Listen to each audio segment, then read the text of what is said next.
Hello everyone, welcome to my Session 3 teaching memo. Summer returned here in Poughkeepsie, all week.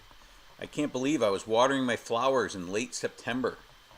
The regular baseball season has ended and the Red Sox barely outlasted the Yankees. Would love to see them meet in the ALCS, but I don't think the Red Sox are going to get by Houston. I hope everyone had enjoyed a few days off, and we're looking forward to a few more in a couple weeks. Even though Turo was closed, Dr. Tom was working. A little housekeeping. I'm very pleased with the favorite intervention discussion board. Your presentations are very professional, and you are explaining your interventions clearly. That discussion board will be open for 2 more weeks. The only fluctuation in grades will come from timeliness, whether you post 6 times on 3 different days. There's also a quality in there too. You have to be between 3 and 5 minutes, and there's some other things too. So make sure you check out the rubric. I do have one concern, that there's been a duplication of interventions. If you haven't chosen one yet, many of you haven't, make sure you browse your group and all the other groups to make sure you choose one that no one else is doing. I've already had 3 of the same in one of my sections. That's just one of my sections. So to help with this process, please place the name of your intervention in the subject line. And I'm going to go to Samantha here has relationship building in her subject line, and I believe I added to Annie's, I added class pass, which is the one that 3 different people are doing. See that if you go through, you can see the title of the intervention in the subject line. So everybody else's response should say that too. So it will be easy to figure out who's doing what, so you don't repeat it. All of you should be adding web links to the intervention to your discussion board postings. And again, I'll go back to this discussion board and show you. You can see that Annie has added intervention model, and if you click on it, it takes you out of, this is her video. So she has a link to her video. She has a link to extra material, building a reward memo. So I've gone through and told you how to make your links live in another presentation, so I don't really want to repeat that now. But make sure you go into the menu, click on the link icon, and make your link live so we can click on it. So that's one thing I want you to do. I've graded some of the DEJs, which I goofed up, and they're not due to October 15th, and many of you have figured that out because in a couple of the sections only 2 or 3 people have done them. And I have one major piece of feedback to give. When you react to a quote, I want to hear your voice, not that of the authors. Therefore, as Joe commented in one of my sections, thank you, Joe, for making a point of this, I would avoid cutting and pasting quotes unless you really want to emphasize what the author wrote, and that should be very infrequent. I want to see your opinion or connection to your work as a teacher-learner. Just paraphrasing does not give me any insights as to how you are interpreting what you are reading. I want you to paraphrase, I don't want you to quote, but I also want to hear your voice, so I want to hear your opinion. So also remember to connect to my presentation. It is there that you will discover what I think of the big ideas. Also, my video does not comment on the textures. Here's what I found on the web. First, they're available. Discover what I think of the big guy. Have a look. Hey everyone, the class pass intervention method is used to reduce disruptive behavior by allowing the student to have many breaks during your class. This method. Also, my video does not comment on the Salvia, Isseldike, and Whitmer text, which is the text you need to annotate. You should only have quotes from that reading in the left-hand column, and the right-hand column is for your connections to my presentation, the other readings, and other pertinent material, and of course connections to yourself. You can use citations. That will let me know where you're getting it from, or you don't have to use citations. If you just said, Cohen and Spencer said, and then and let me know what they said. I'm looking for you to have a conversation with the text. So write in a conversational style rather than a note-taking one. I've seen a couple of DEJs where you just cut and pasted quotes in the right-hand column. That doesn't tell me anything. It just tells me you're a good cutter and paster. It doesn't tell me that you understand it. It doesn't tell me that you can make a connection to yourself. You don't have an opinion about it. So that's what I'm looking for. Strong opinions and deep connections. Okay, big ideas of this last section. The favorite intervention, as I mentioned, I'm excited about these videos, interactions. I want to give a shout out to Annie, and I just showed you Annie's presentation, or at least her link to all her presentations. She did her intervention on ClassPass, so nobody else do that in that section, 64020, please.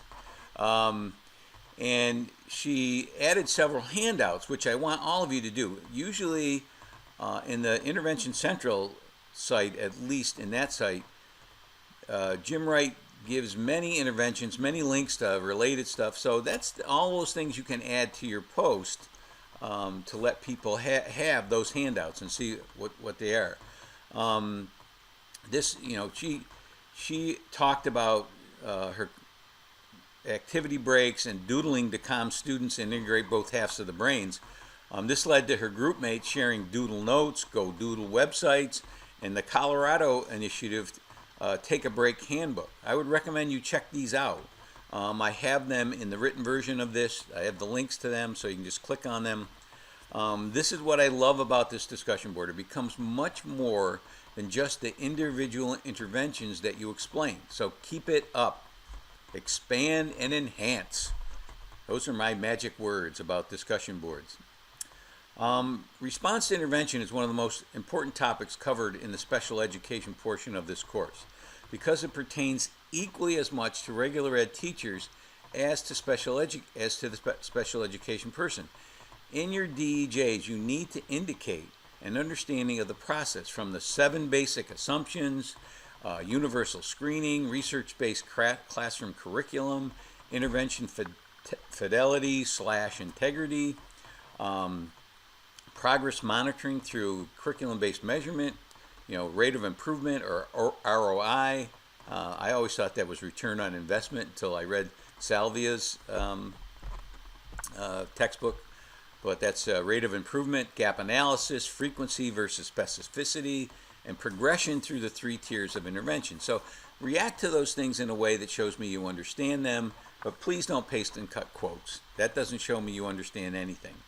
As you can see, all the resources on Intervention Central, not all the interventions on Intervention Central are research-based interventions. Some are just suggested ideas for good classroom practice, and that's okay.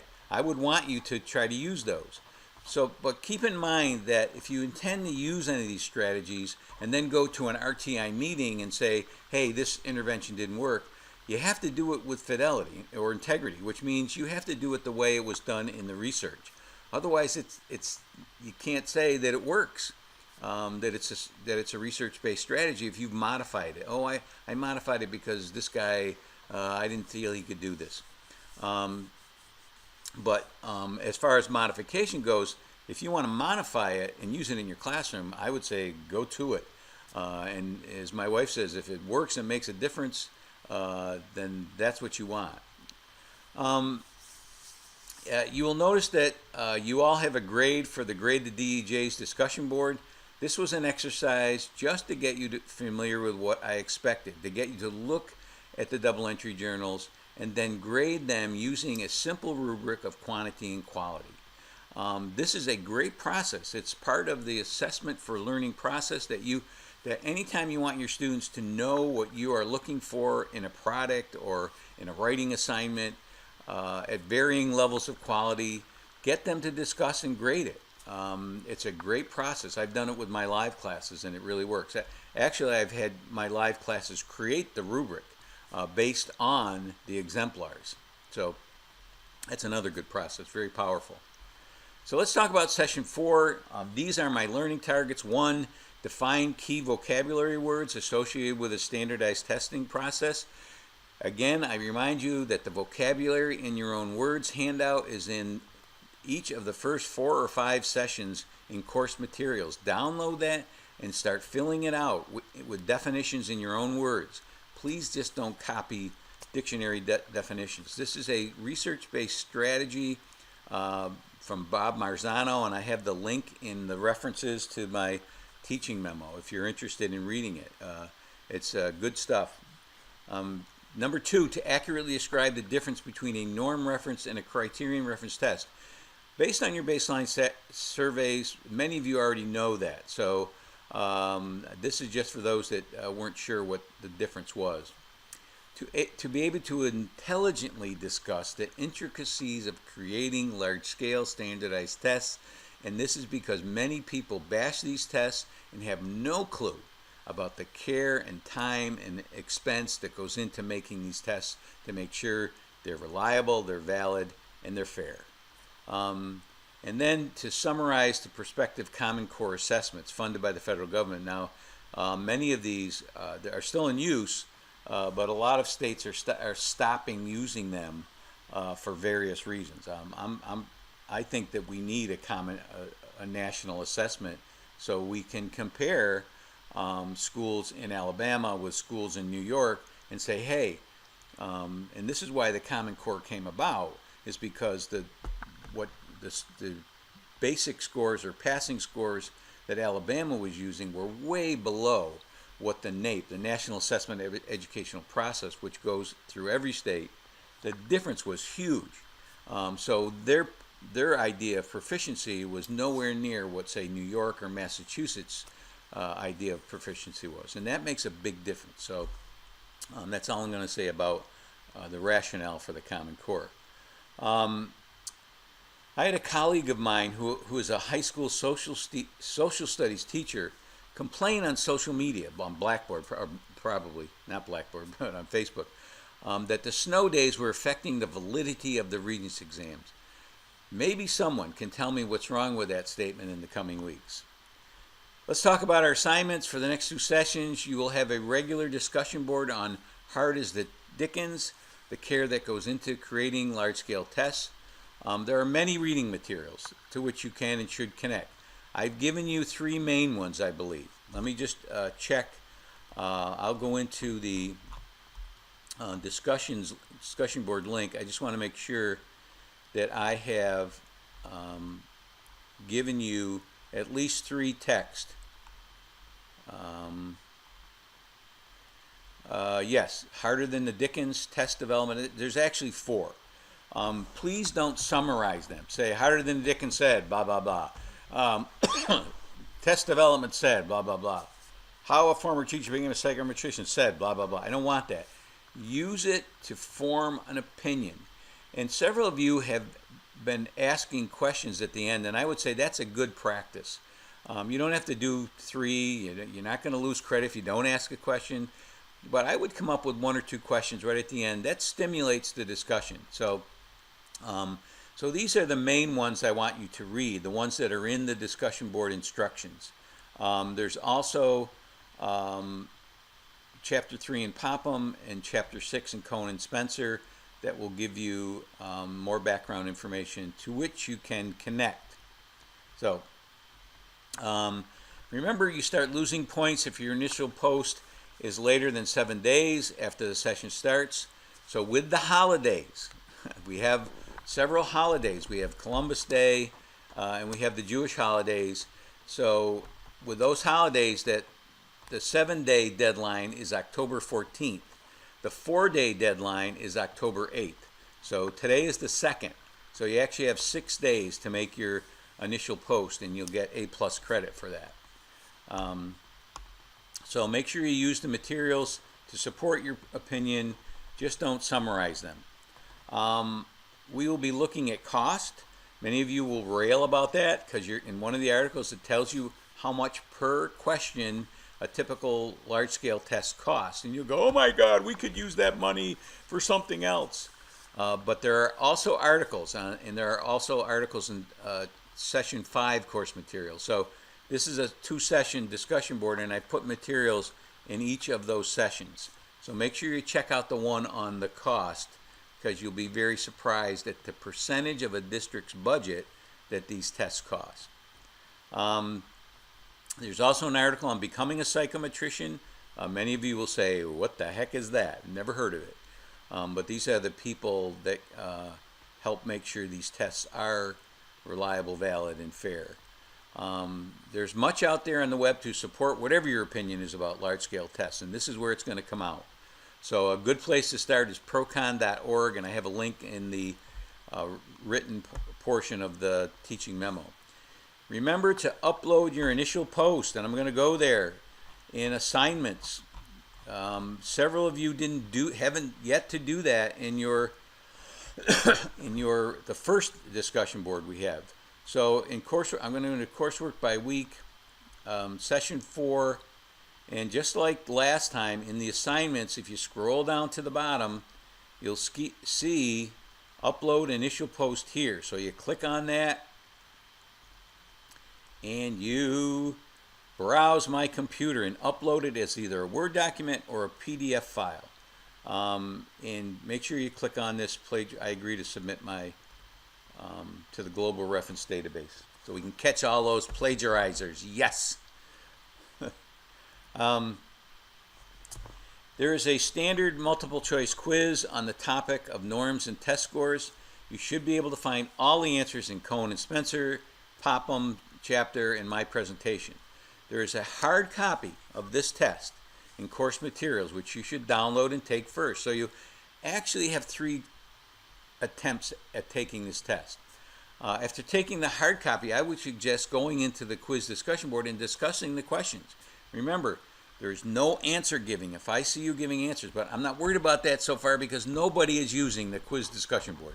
Everybody is just taking the test again, which is fine, but you're defeating the purpose of using a summative assessment in a formative manner. Formative means you can discuss it with each other, discuss the questions you got wrong without giving the answers. You know, I found this answer here. I was surprised about that answer too because yada, yada, yada. So you have a discussion about it. So then I would take the quiz online and then go back and talk about it again. Talk about the ones you got wrong. So that's just something that I'm giving you a heads up for that may help you because the quizzes are worth 20% of your grade. Finally, as I mentioned before, keep going with the vocabulary in your own words. It's in course materials for the first 5 sections. There are several terms in this session's materials: norm and criterion reference tests, correlation coefficient, standard error of measurement, SEM, and standard deviation. If you do this as the course moves along, you won't be stressed out in the last days of the course. The same with the baseline survey. If you fill that out as you're going along with your citations, you'll have it done by the time the course comes. And so you'll only have one assignment to do in that last session. So this current session ends on October 15th, so you have almost 2 weeks to get up to date and respond to the discussion board. The favorite intervention discussion board will end then, and your double entry journal is due then. So you have a lot of time here. And this discussion board is open until October 22nd. So that's it. I will talk to you all, and I may do another mid-session memo if I find people are messing up, but I'm planning on not doing one, so I'll see you in 2 weeks.